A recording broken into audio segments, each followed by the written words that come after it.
The email said "thrilled to announce," and I remember thinking, that's a strange word for a funeral. It was 9:07 a.m. on a Tuesday in March, and I was reading the company-wide promotion announcement on my monitor while my coffee cooled in the same chipped mug I'd been using for 9 years. The mug had a faded logo from a client appreciation event in 2016. The client had since grown into our largest account. The mug had outlasted 3 office renovations. I'd outlasted more than that.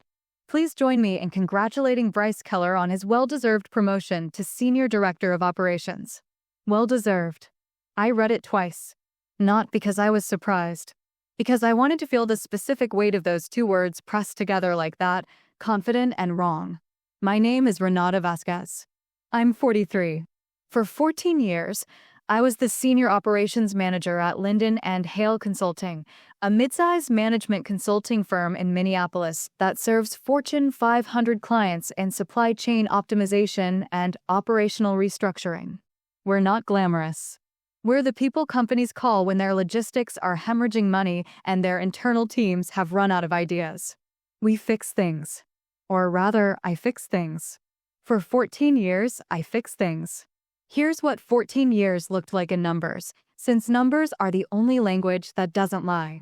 I designed and implemented the Keystone workflow system, which standardized project delivery across 23 client engagements and reduced average completion time from 16 weeks to 11. That system handled $34 million in annual client billings without a single missed deliverable deadline in its first 4 years of operation. I built the Prism Client Health Index, a diagnostic framework that tracked 19 engagement health indicators in real time: scope drift, resource utilization, client satisfaction signals, billing accuracy. Before Prism, we lost clients quietly. They'd just stop calling. After Prism, our client retention rate went from 71% to 93.6%.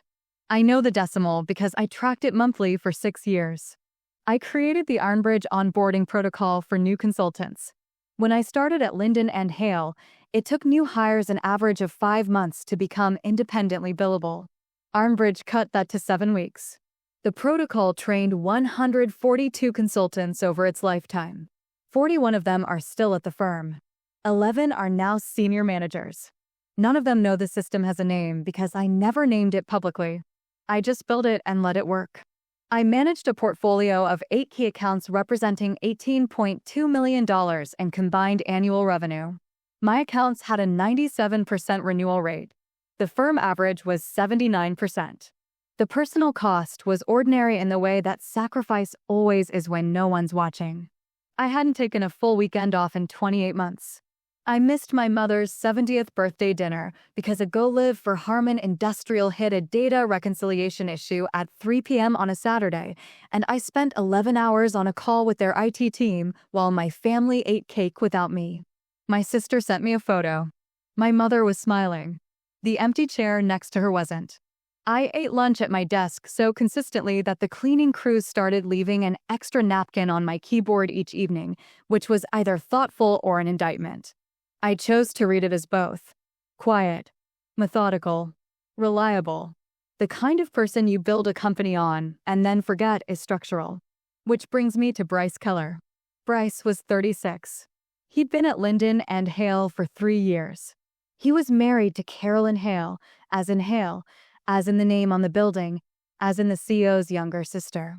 This was not a secret. It was simply never spoken aloud in professional settings, the way you don't mention the crack in a foundation at an open house. Bryce's background was in business development, which in his case meant he'd spent 4 years at a real estate marketing firm in Scottsdale before Carolyn introduced him to her brother, Garrett Hale, at a family barbecue. Garrett hired him as a strategy associate in 2021. By 2023, he was a director. By March 2025, he was Senior Director of Operations. My department, my function, above me.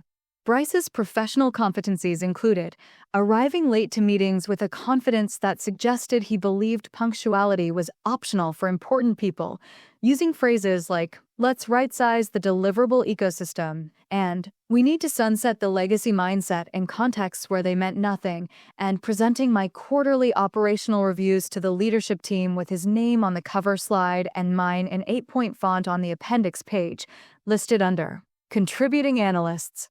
Contributing analyst. After 14 years. After Keystone. After Prism. After Ironbridge. After $18.2 million in managed accounts. He mispronounced methodology as methodology in a client presentation once, 3 syllables where there should be 5, and no one corrected him because correcting the CEO's brother-in-law is a career decision most people aren't willing to make. He wore suits that cost more than my monthly mortgage payment.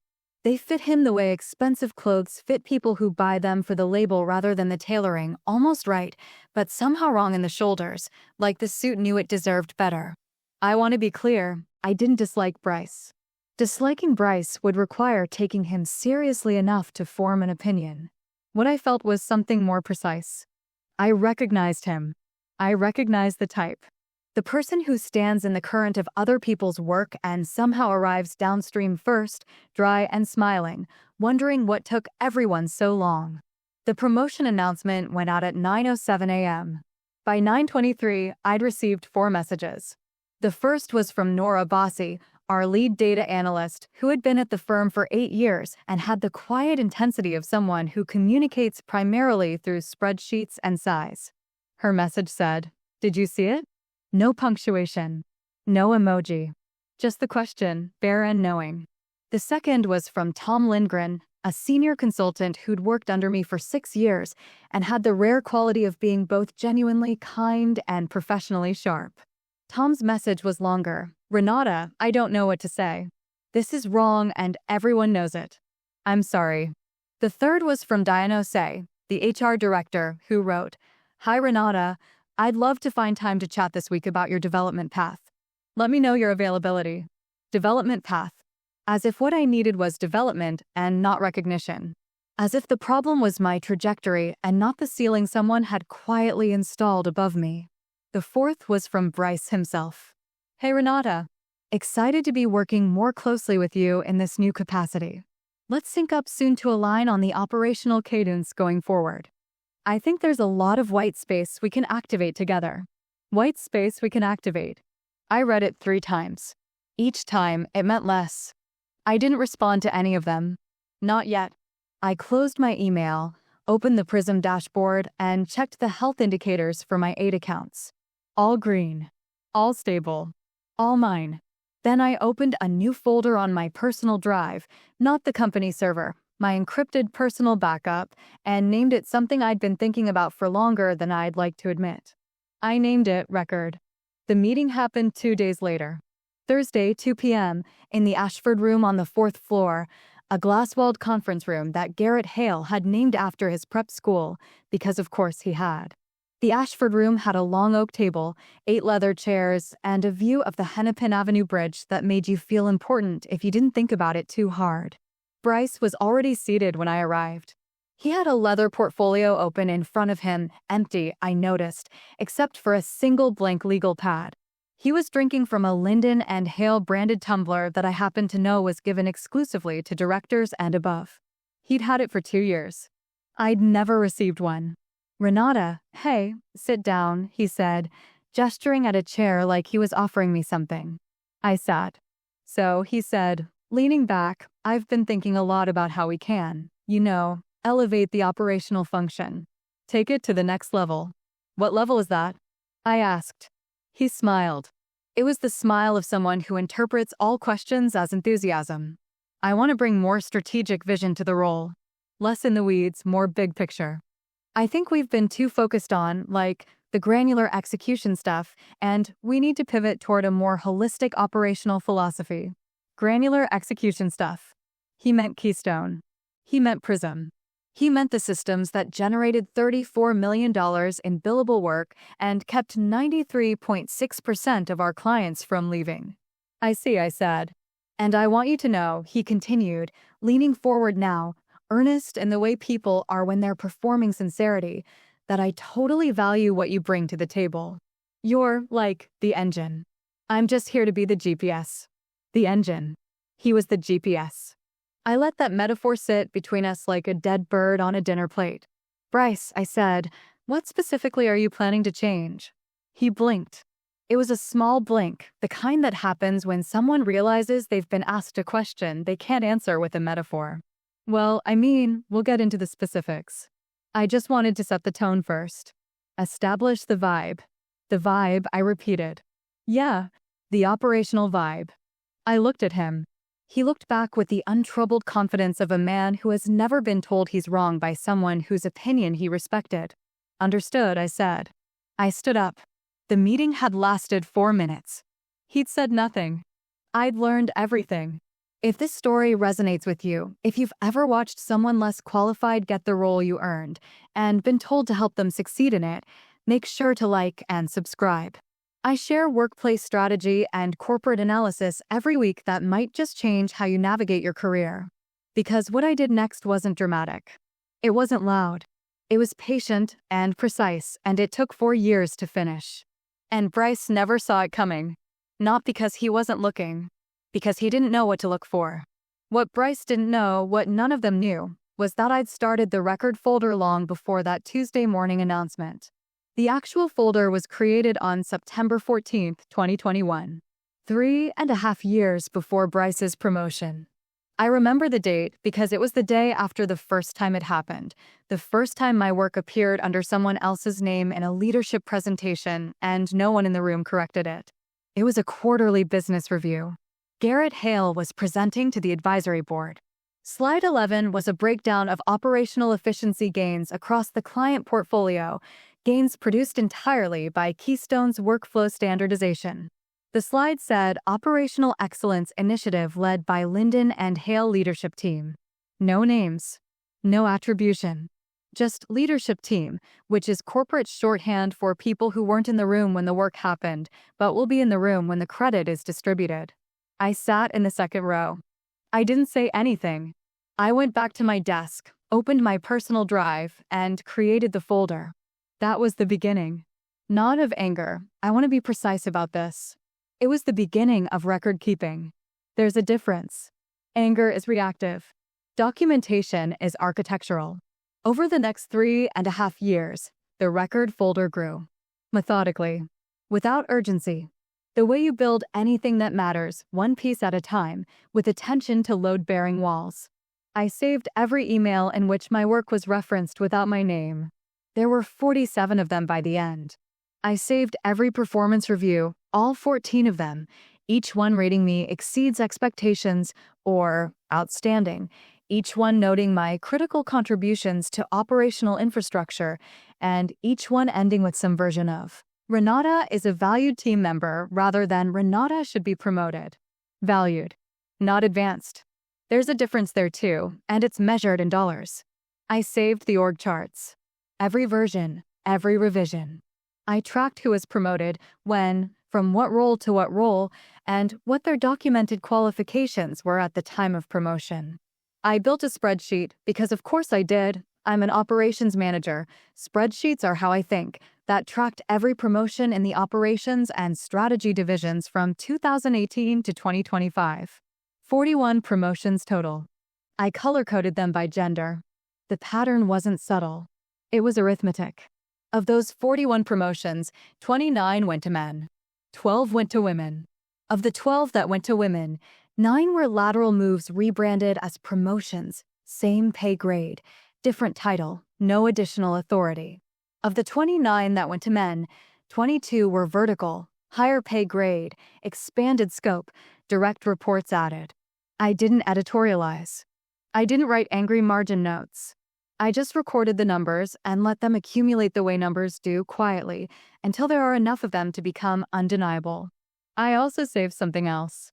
Something I didn't know would matter until it did. On June 8, 2023, Garrett Hale sent an email to Diane Osei in HR and to Mitchell Crane, the CFO, regarding Bryce's promotion from strategy associate to director. The email was not sent to me. It was forwarded to me accidentally by Diane 3 weeks later, buried in a chain about benefits enrollment updates. Diane had hit forward all instead of forward selected. A clerical error. The kind of small, human mistake that changes everything. The email said this, and I'm quoting from memory, though I have the original saved, printed, and stored in a fireproof lockbox in my home office. I think Bryce is the right fit for the director role. He's easy to work with, doesn't push back on strategic direction, and frankly, he's not going to challenge the way we do things. Renata is obviously more qualified on paper, but she's intense. She asks too many questions in leadership meetings. Bryce is manageable. Let's go with manageable. Manageable. That was the word. Not more qualified. Not better suited. Not higher performing. Manageable. I read that email sitting at my desk at 11:42 a.m. on a Tuesday. I remember the time because I looked at the clock immediately after reading it. The way you check the time when something shifts, not because the time matters, but because you want to remember exactly when the ground moved. I printed it. I saved the digital copy to the record folder. I saved a second copy to an encrypted external drive. I saved a third copy to a secure cloud account that wasn't connected to any Linden and Hale system. Then I went back to work. I had a Prism review at noon and 2 client calls in the afternoon. The systems didn't care about my feelings. That was, honestly, a comfort. I also did one more thing, quietly, over the following months. I began documenting the Keystone system's architecture in a way that only I would have. Not the user-facing documentation that existed on the company server, sanitized and simplified for people who didn't build it.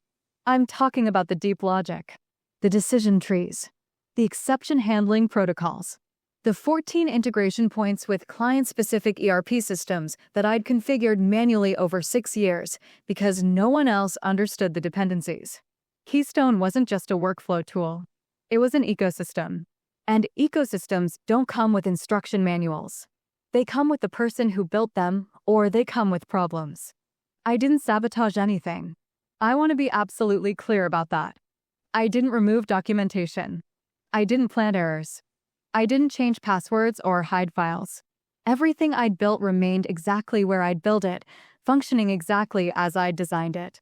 I simply understood, with the calm clarity of someone who has watched an organization take her work for granted for 14 years, that there is a difference between a system existing and a system being understood. Keystone existed on Linden and Hale's servers. But the understanding of Keystone existed in my head. And heads, unlike servers, can walk out the door. I didn't plan to leave. Not then. I planned to be ready if leaving became necessary.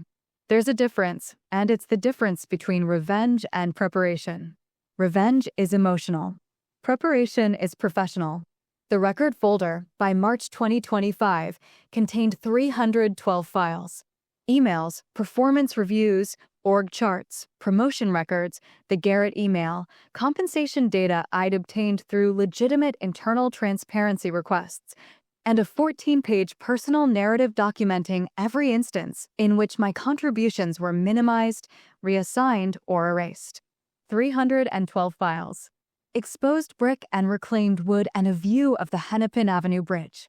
And a man who couldn't pronounce methodology sitting in the chair that should have been mine, drinking from a tumbler I was never offered. That was the architecture. Now let me tell you how it activated. The first crack appeared 6 days after Bryce's promotion on a Monday morning because systems don't care about corporate hierarchies and Mondays don't care about anyone. Keystone generated an automated exception flag at 6:14 a.m. The flag was triggered by a scheduling conflict in the Harmon Industrial Engagement, the same client whose go-live had cost me my mother's birthday dinner. Harmon's ERP integration had a quarterly recalibration cycle that required manual approval from the operations lead. That had always been me. The approval window was 72 hours. If it closed without sign-off, the integration would default to its fallback configuration, which was functional but limited. It would process transactions at roughly 60% of normal throughput, creating a backlog that compounded daily. I knew this because I'd built it. Bryce did not know this because Bryce had never asked. The exception flag went to Bryce's inbox. It was formatted as a system notification, technical, specific, and utterly incomprehensible to someone who thought granular execution stuff was a dismissible category. He didn't respond to it. I know this because Noor told me. Noor Abbasi, who monitored Prism's health indicators the way a cardiologist monitors an EKG, noticed the Harmon flag sitting unacknowledged in the system queue at 4 p.m. that same Monday. She sent Bryce a follow-up email. Professional. Clear. Hi Bryce, flagging the Harmon recalibration approval. This is time-sensitive and needs sign-off by Wednesday EOD. Happy to walk you through the process if helpful. Bryce responded at 5:12 p.m. Thanks, Noor. Let's table this for now and circle back Thursday. I want to take a holistic look at all the operational cadences before we start actioning individual items. Circle back Thursday. The approval window closed Wednesday. Noor forwarded me his response without comment. She didn't need to comment. The email spoke for itself, in the fluent language of someone who doesn't understand what he's looking at. I didn't respond to Noor either. Not because I didn't care, because I'd already done the math. The Harmon recalibration would lapse. The integration would throttle. The backlog would begin. And Bryce, who wanted to take a holistic look at operational cadences, would discover that operations are not cadences. They're systems. And systems have consequences. Wednesday came and went. The approval window closed at 11:59 p.m. Keystone's fallback activated at midnight. By Friday, Harmon Industrial's transaction processing was running at 58% throughput. Their operations manager, a woman named Priya Chandrasekaran who did not tolerate inefficiency and had my personal cell number, called me at 7:30 a.m. Renata, she said, what happened? I'm no longer managing the Harmon account, I said. Silence. The particular silence of someone recalculating. Since when? Since last week. Who is? Bryce Keller. He's the new senior director of operations. More silence. Then, the one who mispronounced methodology in our Q3 review? I wouldn't know about that, I said, which was a lie delivered with the precision of a surgical instrument. Priya exhaled. Renata, Harmon's backlog is compounding. We're looking at $420,000 in delayed processing fees by end of next week if this isn't resolved. I understand, I said. You'll want to contact Bryce directly. I'm contacting you. I appreciate that. But I'm not authorized to approve the recalibration. That's Bryce's function now. She paused. Can you walk him through it? He hasn't asked me to. Another pause. Longer this time. This is going to be a problem, Renata. Yes, I said. It is. I hung up. I made a note in the record folder. March 17, 2025. Harmon Industrial Backlog initiated. Estimated exposure, $420,000 per week compounding. Bryce Keller unresponsive to system exception flag, dated March 11th. Bryce called me that afternoon. 3:47 p.m. I let it ring 4 times before answering, not for dramatic effect, but because I was finishing a paragraph in the novel I'd started reading during lunch breaks, a habit I'd recently adopted now that I no longer ate at my desk. Renata, hey, quick question, he said, with the breezy cadence of someone who doesn't yet know he's drowning. I'm getting some, noise from the Harmon team about a processing thing? Something about a recalibration? Can you give me the quick and dirty on what that is? It's the quarterly ERP integration recalibration, I said. It required your approval by last Wednesday. Oh, okay. So can I just approve it now? The approval window is system locked. It resets next quarter. So, what do we do in the meantime? You'll need to manually override the fallback configuration and reauthorize the full throughput parameters through the Keystone admin panel. The process takes about 4 hours if you're familiar with the integration architecture. Silence. I could hear him breathing. The particular breathing of a man who has just been told he needs to fly a plane and has only ever sat in first class. Can you just handle it? He asked. I'm not authorized, I said. You're the senior director of operations. The admin credentials were transferred to your profile on March 10th. Right, yeah.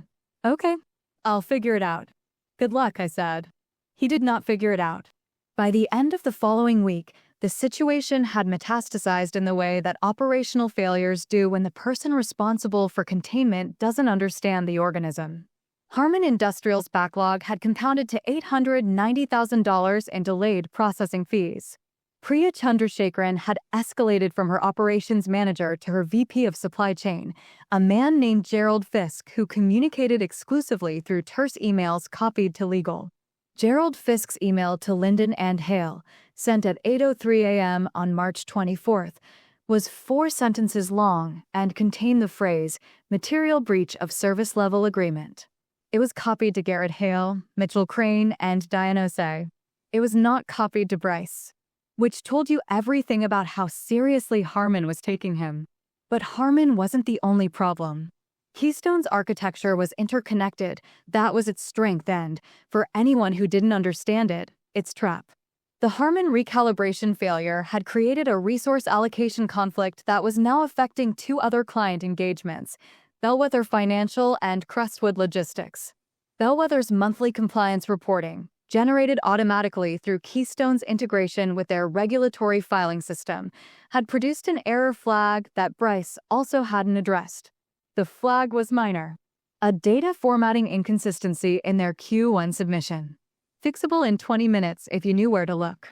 Left unaddressed, it would trigger a resubmission requirement from their regulatory body, which carried a $35,000 penalty and a compliance rating downgrade from 94 to 87.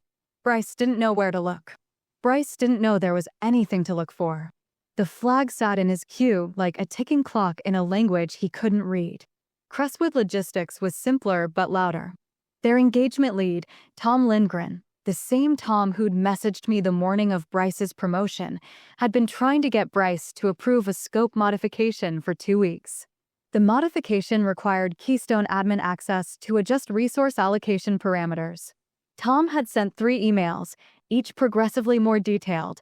Each met with Bryce's signature response, "Let's sync on this next week." Tom called me on Wednesday evening. He sounded tired. "Renata, I don't want to put you in an awkward position," he said. "Then don't," I said, gently. "Crestwood is threatening to pull their Q2 engagement. That's $1.1 million.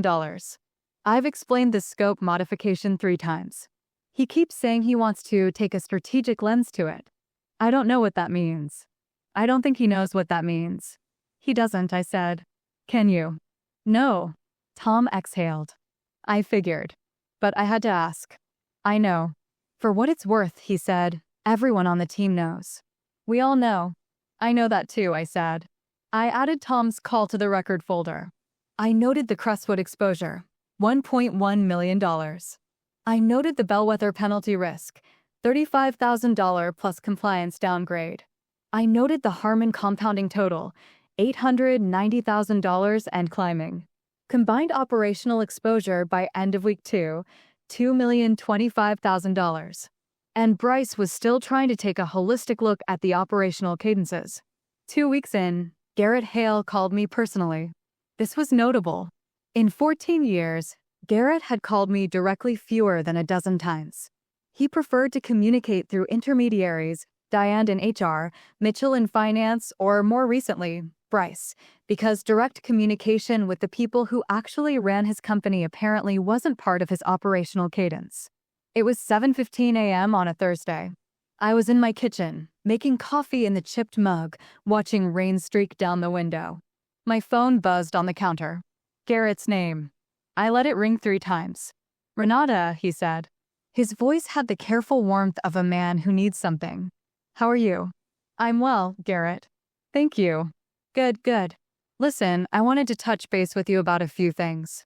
There's been some operational turbulence, and I think your perspective would be really valuable." Operational turbulence. A $2 million crisis described with the language of a mildly bumpy flight. "I'm happy to listen," I said. "The Harman situation has gotten a bit complex. And I'm hearing some concerns from Bellwether and Crestwood as well. Bryce is working through it, but I think it might be helpful if you could, provide some guidance. Mentorship, really. Help him get up to speed on the technical side. Mentorship. He wanted me to train the man who'd been promoted over me. to teach him the systems I'd built so he could continue occupying the role I'd earned. And he wanted me to do it as a favor, framed as professional development, without additional compensation or acknowledgement. Garrett, I said, I appreciate the call, but I want to make sure I understand what you're asking.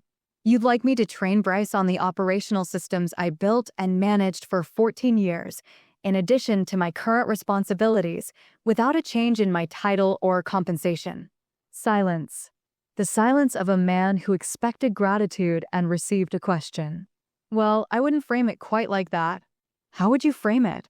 It's more of a collaborative opportunity, a chance for you to demonstrate leadership at the next level.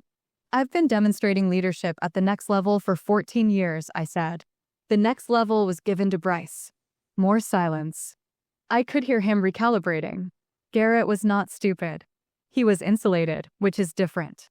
Stupid people don't build $48 million consulting firms. Insulated people build them and then lose track of who's holding them up. Renata, I value you enormously. I know you do, I said. My performance reviews say so. All 14 of them. He cleared his throat. Let me think about this and get back to you. Of course, I said. In the meantime, you may want to check the bellwether compliance flag. The resubmission deadline is Friday. I hung up. I poured my coffee. The rain had stopped. I made a note in the record folder. March 27, 2025. Garrett Hale requests unpaid mentorship of Bryce Keller. Declined. Bellwether deadline flagged. Garrett did not get back to me. But Dianose did, 2 days later, with an email that said, Hi Renata, following up on our earlier conversation about your development path.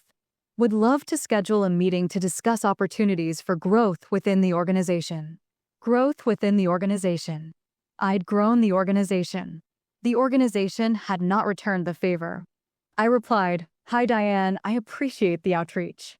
Before we meet, I'd like to request a formal review of the promotion criteria applied to the Senior Director of Operations role, including the qualifications assessment for all candidates considered. I believe this falls under the internal transparency policy outlined in Section 7.3 of the Employee Handbook. Diane's response came 90 minutes later, which was 85 minutes longer than her usual reply time. Hi Renata, I'll look into this and get back to you. She was looking into it. Garrett was thinking about it. Bryce was taking a holistic look at it. Everyone was doing everything except the one thing that would have fixed it, which was acknowledging that they had promoted the wrong person for the wrong reasons, and that the right person had the receipts to prove it. Before I tell you what happened next, before I tell you about the lawsuit, the discovery process, and the email that ended Bryce Keller's career at Linden and Hale, I want to ask you something. Have you ever been told you were valued by an organization that consistently valued someone else more? Have you ever watched your work walk across a stage wearing someone else's name? If you have, then you already know what I did next. And if you haven't, subscribe, because I share these stories every week, not to be vindictive, but because patterns don't break themselves. Someone has to name them first. Now, let me tell you about the lawyer. Her name was Carmen Aldridge. She worked at a firm called Kessler, Brandt & Lowe in downtown Minneapolis. And she had the particular energy of someone who had spent 20 years listening to people describe workplace injustice and had developed an almost clinical ability to distinguish between grievance and evidence. I was not interested in grievance. I came with evidence. Our first meeting was April 2nd, 2025, at 10 a.m. in her office on the 14th floor of the Capella Tower. She had a glass desk, no family photos, and a single framed quote on the wall behind her that said, "Documentation is the difference between a story and a case." I liked her immediately. I brought the record folder. All 312 files. Printed, tabbed, and indexed in a 3-ring binder with color-coded sections. Carmen looked at the binder, then looked at me, then looked at the binder again. "You indexed it," she said. "I'm an operations manager," I said. "I index everything." She opened it. She read for 40 minutes without speaking. I sat in the leather chair across from her and watched the Minneapolis skyline through her window and thought about nothing in particular, which was a luxury I'd recently learned to afford. When she finished, she closed the binder and folded her hands on top of it. The Garrett Hale email, she said. The one about Bryce being manageable. June 8, 2023, I said. And you received this through an accidental forward from HR. Dino say. She hit forward all instead of forward selected. March 2023. And you've preserved the original email chain with full headers and metadata? 3 copies. Personal drive, encrypted external, secure cloud. Carmen nodded slowly. Ms. Vasquez, I've handled approximately 140 employment discrimination cases in my career. Maybe a dozen of those clients walked in with documentation this thorough. And none of them had a smoking gun email from the CEO explicitly stating that a less qualified male candidate was chosen because he was easier to manage. I didn't plan for the email, I said. I planned for everything else. The email was luck. Luck and preparation are the same thing in litigation, she said. The preparation makes you ready to recognize the luck when it arrives. She took the case. Contingency basis. Her firm would handle all costs up front and take 33% of any settlement or judgment. She told me the process would take months, possibly a year. Discovery would be invasive. Linden and Hale would fight it. Garrett would take it personally. I know, I said. He takes everything personally.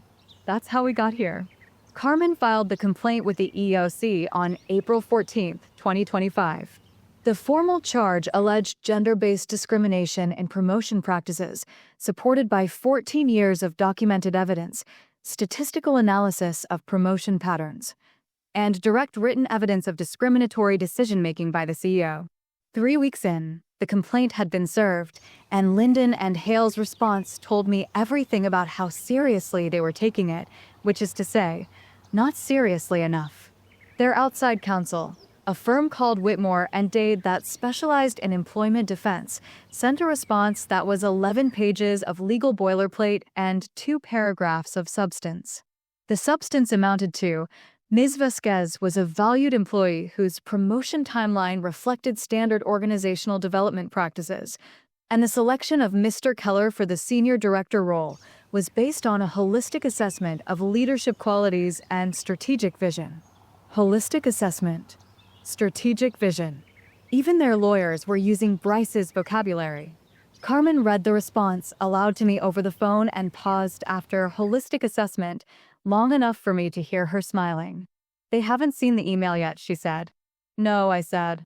They haven't. Meanwhile, the operational crisis at Linden and Hale had not paused for legal proceedings because systems don't read court filings.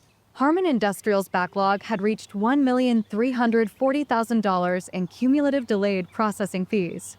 Priya Chandrasekaran had stopped calling me and started calling her own attorneys. On April 8th, Harmon sent formal notice of intent to terminate their engagement, a $4.2 million annual contract, citing persistent service degradation and failure to meet agreed-upon operational benchmarks. The notice gave Linden and Hale 30 days to cure. Bellwether Financial's compliance resubmission had been filed late. The regulatory penalty was $35,000, and their compliance rating dropped from 94 to 86. Bellwether's CFO sent a letter, not an email, a letter on letterhead, which is how you know someone is genuinely angry, demanding a formal remediation plan within 2 weeks. Bellwether represented $2.8 million in annual billings. Crestwood Logistics had pulled their Q2 engagement. Tom Lindgren called me to tell me, and his voice had the flat quality of someone delivering news they've already grieved. They're gone, Renata. $1.1 million. Bryce told them he'd circle back with a reimagined scope framework. They said they'd rather work with a firm that could deliver the original scope. Total client exposure by week 3, $8.1 million in at-risk or lost revenue. $1,375,000 in direct financial penalties and processing fees. And a compliance downgrade that would follow Linden and Hale into every future client pitch for the next 18 months. Bryce, to his credit, and I use that word loosely, the way you'd credit someone for showing up to a fire they started, attempted to fix things. He hired a consultant. The consultant was a friend from his Scottsdale days named Parker Webb, who ran a fractional operations firm that, as far as I could tell from their website, had 3 clients and a logo that looked like it was designed in PowerPoint. Parker Webb spent 2 days at Linden and Hale, reviewed the Keystone system, and produced a 6-page report recommending that the company migrate to a more intuitive operational platform because Keystone was overly complex and architect-dependent. Architect-dependent. He meant me dependent. He was right, but not in the way he intended. The report cost $18,000. It recommended replacing a system that managed $34 million in annual billings with something more intuitive. Carmen added it to our evidence file. "They're building our case for us," she said. "Every dollar they spend trying to work around you is another dollar that proves they can't work without you." And then Bryce did something I hadn't anticipated, which was the only time during this entire process that he surprised me. He called Diane Osei and asked her to send me a formal performance improvement plan. A PIP. For me. For the person with 14 consecutive exceeds expectations reviews. The person who'd built every system currently failing under his leadership. He wanted to put me on a performance improvement plan. Diane, to her credit, and I used that word genuinely this time, pushed back. She told me later, after everything was over, that she'd said to Bryce, "You cannot put an employee with her record on a PP without documented performance deficiencies, and I'm not going to manufacture them." Bryce reportedly said, "She's being uncooperative. She won't help me with the systems." Diane said, "That's not a performance issue. That's a management issue. Yours." The PP never materialized, but the attempt was documented. Carmen added it to the file. Retaliation, she explained, is a separate cause of action from discrimination, and it carries its own damages. He just added 6 figures to your settlement value, she said, by trying to punish you for not doing his job for him. I added a note to the record folder, April 18, 2025. Bryce Keller attempts to initiate PIP against Renata Vasquez. Blocked by HR Director Diane Osei. Documented as potential retaliation. 313 files now. By week 5, the crisis had outgrown Bryce. It had outgrown Garrett. It had reached the advisory board, which is where crises go when the people who created them run out of ways to describe them as turbulence. The emergency board meeting was May 1st.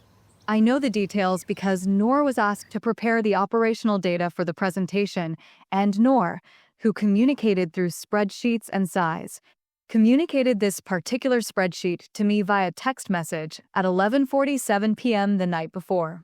The numbers she'd compiled were these: $4.2 million Harmon contract in 30-day cure period with 12 days remaining.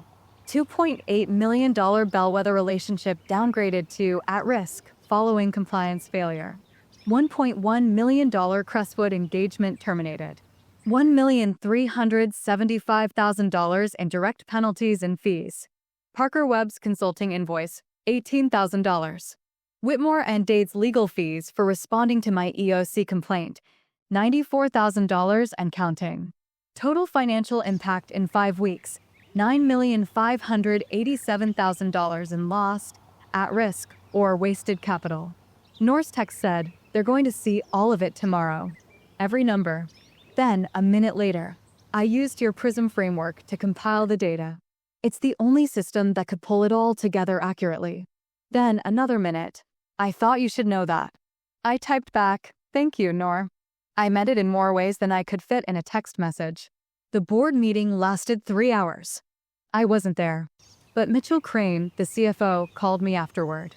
Mitchell was a numbers person, quiet, precise, allergic to ambiguity. He and I had always understood each other in the way that people who think in spreadsheets do. "Renata," he said, "the board is asking questions I can't answer." "What kind of questions?" "The kind that start with why and end with someone's name." "Whose name?" "Everyone's." Garrett's for hiring Bryce. Bryce's for being Bryce. And yours for not being in the room. I wasn't invited to the room, Mitchell. I know. That's one of the questions they're asking. He told me the board had requested a full operational audit. They'd asked Garrett to explain the senior director promotion process. They'd asked for documentation of Bryce's qualifications. And they'd asked, this was the part that mattered, why the company's most experienced operations professional had not been considered for the role. Garrett, according to Mitchell, had said, Renata is an exceptional individual contributor, but the senior director role required a different kind of leadership. A different kind of leadership. The kind that loses $9.5 million in 5 weeks and can't pronounce methodology. That kind. The board was not satisfied. They requested a follow-up meeting in 2 weeks with a remediation plan. They also requested, and this was new, a meeting with me. Bryce called me that evening, 8:22 p.m. His voice was different now. The breezy confidence was gone, replaced by something thinner, tighter. The voice of a man who has realized the water is deeper than he thought and his feet aren't touching bottom. Renata, I need to talk to you, he said. You're talking to me. In person. Can we meet? Tomorrow? I'll come to you. Wherever you want. What do you want to discuss, Bryce? I want to. He stopped. Started again. I think we got off on the wrong foot. I think there's been a miscommunication about roles and responsibilities, and I want to make it right. Make what right? Everything. The Harmon thing. The Bellwether thing. I know I missed some things. I'm not too proud to admit that. He was, in fact, too proud to admit that. What he was admitting was not failure, but inconvenience. He wasn't sorry he'd been incompetent. He was sorry the incompetence had become visible. Bryce, I said, what specifically are you proposing? I talked to Garrett. We want to bring you in as co-lead of operations. You and me working together. Equal authority. I handle the strategic vision, you handle the granular execution stuff, I said. Silence. He heard it. For the first time, I think he actually heard it. That's not what It's exactly what you meant. You want me to do the work. You want to keep the title. And you want to call it collaboration. Renata. My attorney will be in touch with your counsel regarding the EOC complaint. I don't think we should be having direct conversations about roles and responsibilities while that process is active. Attorney? What, Renata? This doesn't have to be. Good night, Bryce. I hung up. I set my phone on the kitchen counter. I stood there for a moment, in the quiet of my own house, and felt something I want to describe precisely because it matters. It wasn't triumph. It wasn't anger. It was the feeling of a structure bearing weight exactly as designed. The feeling of load meeting capacity and holding. I had built this, not the crisis, but the architecture of my own protection, the same way I built everything. Carefully. With attention to what would be needed when the pressure came. I poured a glass of water. I drank it slowly. I went to bed. Within 48 hours of that call, the architecture of Linden and Hale's defense collapsed, and it collapsed the way I'd known it would, not from a single blow, but from the accumulated weight of evidence meeting the hard surface of legal discovery. Carmen had filed for expedited discovery based on the retaliation claim, the attempted PAP. The judge granted it. Whitmore and Dade was required to produce all internal communications related to the senior director promotion decision, my performance history, and any communications referencing my EOC complaint. They produced 4,200 documents in the first tranche. Carmen's team reviewed them in 6 days. On the 7th day, she called me.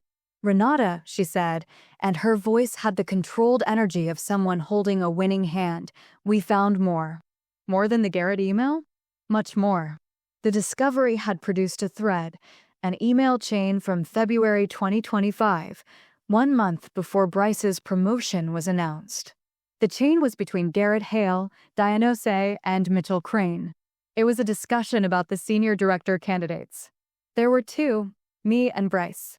Mitchell's email, dated February 3rd, said, on qualifications alone, Renata is the clear choice. Her operational track record is unmatched. Bryce has potential but lacks the technical depth for this role. Diane's email, dated February 4th, said, I agree with Mitchell. Renata's performance reviews consistently exceed benchmarks. I'd recommend her for the role with a structured transition plan. Garrett's response, dated February 5th, said, and Carmen read this to me verbatim, slowly, the way you read something that you want to make sure lands. I hear you both, but I think we need to consider the bigger picture. Renata is brilliant, but she's intense. She pushes back. She questions decisions. Bryce is a team player. He aligns with leadership direction without friction. I've talked to Carolyn about this, and we both feel Bryce is ready for more responsibility. Let's go with Bryce. And let's not make this about qualifications. Let's frame it as a leadership development decision. Let's not make this about qualifications. From the CEO. In writing. To HR and finance. 1 month before the promotion. Carmen paused after reading it. He told them not to make it about qualifications, she said. In a promotion decision. For a role that manages $34 million in client billings. Yes, I said. And he consulted his sister, Bryce's wife, about the decision. Yes. And he explicitly acknowledged that you were more qualified and chose Bryce anyway because you push back and question decisions. Yes. Carmen exhaled. Renata, I've been doing this for 20 years. This is the clearest written evidence of discriminatory promotion practices I have ever seen. He didn't just say the quiet part out loud. He typed it, sent it to 2 senior executives, and asked them to help him disguise it. I didn't say anything for a moment. I was sitting at my kitchen table. The chipped mug was in front of me empty. The rain was back. I watched it hit the window in uneven patterns and thought about Garrett Hale sitting in his office, typing that email, believing it would never be read by anyone outside that chain. Believing that the systems he'd built, not operational systems, but social ones, the systems of deference and silence and looking the other way would hold. They didn't hold. Systems built on exclusion never do. They just take longer to fail. What happens now? I asked. Now, Carmen said, we negotiate. And we negotiate from a position they cannot recover from. The settlement conference was May 19th. Carmen, myself, and a junior associate from Kessler, Brandt, and Lowe on one side. Whitmore and Dade's lead partner, a man named Douglas Fenn who looked like he'd been carved from expensive fatigue, on the other. Garrett was not present.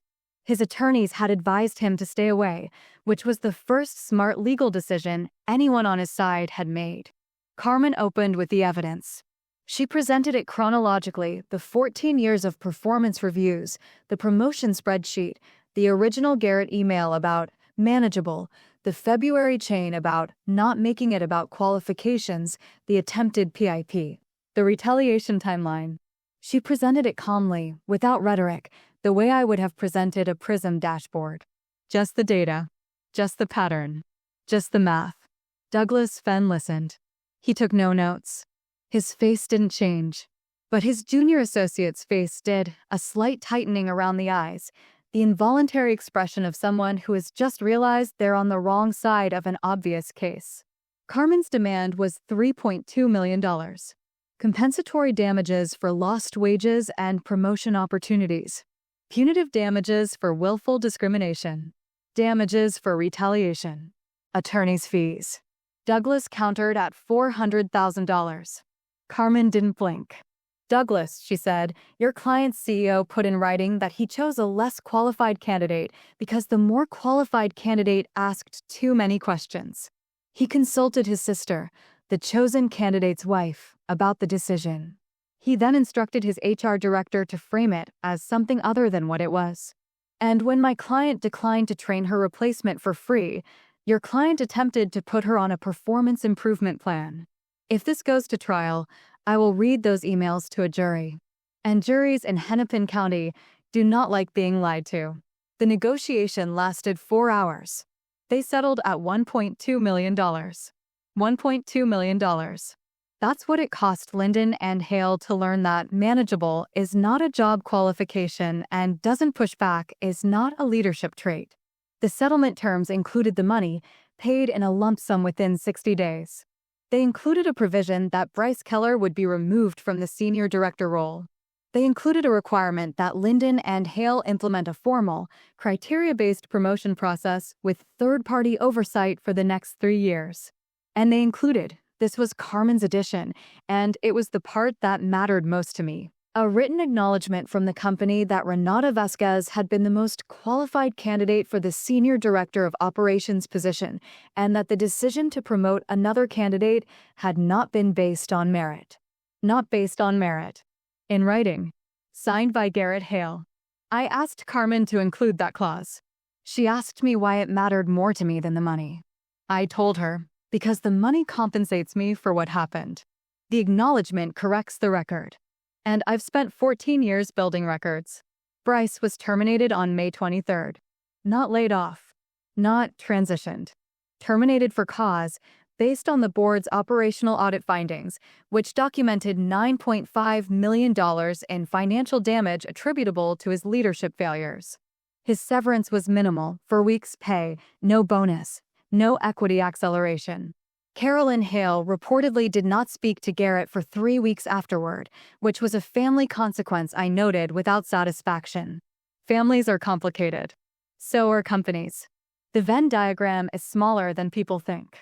Garrett Hale remained CEO, but the board imposed conditions. An independent compensation committee. A mandatory recusal policy for any hiring or promotion decision involving family members. Quarterly operational reviews presented by department leads directly to the board, without executive filtering. The board also hired an outside firm to audit the company's promotion history for the previous 5 years.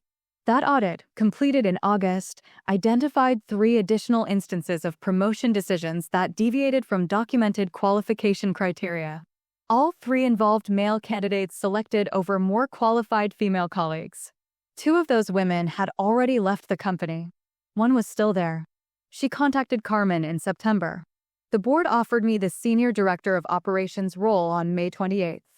Not Garrett, the board directly, through Helen Zhao, the independent board chair, who called me personally. "Ms. Vasquez," she said, "I want to be direct with you. This board failed in its oversight responsibilities. We should have caught this pattern years ago. We're offering you the role because you earned it, and we're offering it with the compensation package that should have been attached to it from the beginning." The package was $285,000 base, $90,000 more than I'd been making. A 25% performance bonus target. A $50,000 signing bonus, which Helen called a partial correction for years of inequitable compensation. And a 0.4% equity stake, vesting over 3 years. I accepted. Not because the money healed anything. Money doesn't heal. But because the role was mine, and it had always been mine, and accepting it was not a reward, it was a correction. A year later, the numbers told the story the way numbers always do, without sentiment, without narrative, just the clean language of what actually happened. Harman Industrial renewed their contract. It took 4 months of rebuilding. I personally flew to Chicago twice to meet with Priya Chandrasekaran and walk her through the remediation plan. The renewed contract was $3.8 million annually, down from $4.2 million because trust, once cracked, doesn't fully reset. It just stabilizes at a lower level. I accepted that.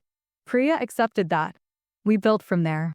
Bellwether Financial's compliance rating recovered to 96 by Q4, higher than it had been before the failure, because I used the incident to rebuild their integration with tighter validation protocols.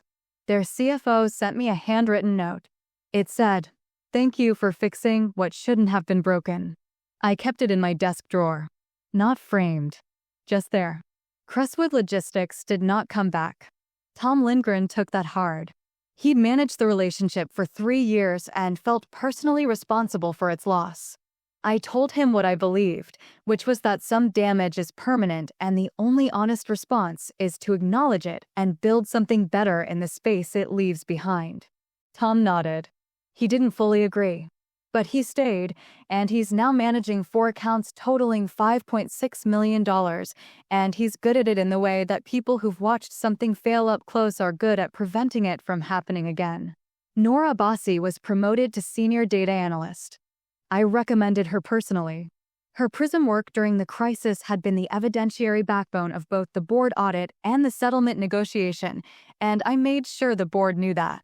Nora's response to the promotion was characteristic. She sent me a single-line email that said, "Thank you, Renata." No punctuation. No emoji. Just the words, bare and knowing. Same as always. Diane Osei stayed in HR. She and I developed a professional respect that hadn't existed before, not because we hadn't respected each other, but because the crisis had stripped away the institutional politeness that usually sits between HR and the people HR is supposed to protect. Diane was the one who blocked the PP. I never forgot that. She was the one who, when it mattered, chose accuracy over convenience. That's rarer than it should be. Mitchell Crane remained CFO. He told me once, in the elevator, that he'd voted against Bryce's promotion in the February discussion and been overruled by Garrett. I should have pushed harder, he said. I told him, you put it in writing. That's what mattered. He looked at me with the expression of a man who understood that I was right and wished I didn't have to be. I rebuilt Keystone. Not from scratch, the system was sound. But I added redundancy layers, cross-training protocols, and a documentation standard that ensured no single person's departure could create the kind of vacuum Bryce had stumbled into. I called it the continuity architecture. It wasn't glamorous. It was the operational equivalent of installing smoke detectors, boring until the night they save you. I implemented a promotion transparency framework that required all advancement decisions to include written justification tied to specific, measurable criteria. No more leadership development decisions. No more holistic assessments. If you couldn't explain why someone was promoted using their actual performance data, the promotion didn't happen. Some managers complained that it was bureaucratic. I told them bureaucracy is what accountability looks like when you write it down. They stopped complaining. My daughter's next piano recital was in October. I was in the front row. My phone was in the car. She played Debussy, and she made 2 mistakes, and I heard both of them, and I was there for both of them, and that mattered more than any number I've cited in this story. Bryce Keller took a position at a commercial real estate firm in Phoenix. His LinkedIn says Vice President of Strategic Partnerships. I don't know what that means. I suspect he doesn't either. Carolyn and Garrett eventually reconciled because family is the one system that doesn't run on logic. I don't begrudge them that. I don't think about them much at all, which is its own kind of resolution. The chipped mug is still on my desk. It's been there for 10 years now. The logo is almost completely faded. The client it came from is still our largest account. Some things last because they're built to, not because anyone notices. Here's what I learned, and it's not a lesson about revenge, because this was never revenge. Revenge is loud. This was documentation. When someone promotes a person who can't do the job over a person who built the job, they're not making a personnel decision. They're making a bet that competence is replaceable and compliance is valuable. And that bet holds exactly as long as nothing goes wrong. The moment something breaks, the moment a system needs the person who understands it rather than the person who manages it, the bet collapses. Not because the competent person sabotaged anything. Because the competent person was the thing holding it together, and you can't remove a load-bearing wall and then blame the wall when the ceiling falls. If you've ever been passed over for someone who is easier to manage, if you've ever been told you were too intense or asked too many questions or were not the right cultural fit for a role you'd earned with years of quiet, excellent work. I hope this shows that the record matters. Not the story you tell yourself. The record. The emails. The dates. The numbers. The 312 files in a folder you named before you knew you'd need it. I share workplace strategies and corporate analysis every week that help you navigate the politics of professional life. Like and subscribe if you found value here. Remember, they called him manageable. They called me intense. The manageable one cost them $9.5 million. The intense one saved the company. Intensity isn't a flaw. It's what competence looks like when it refuses to be quiet.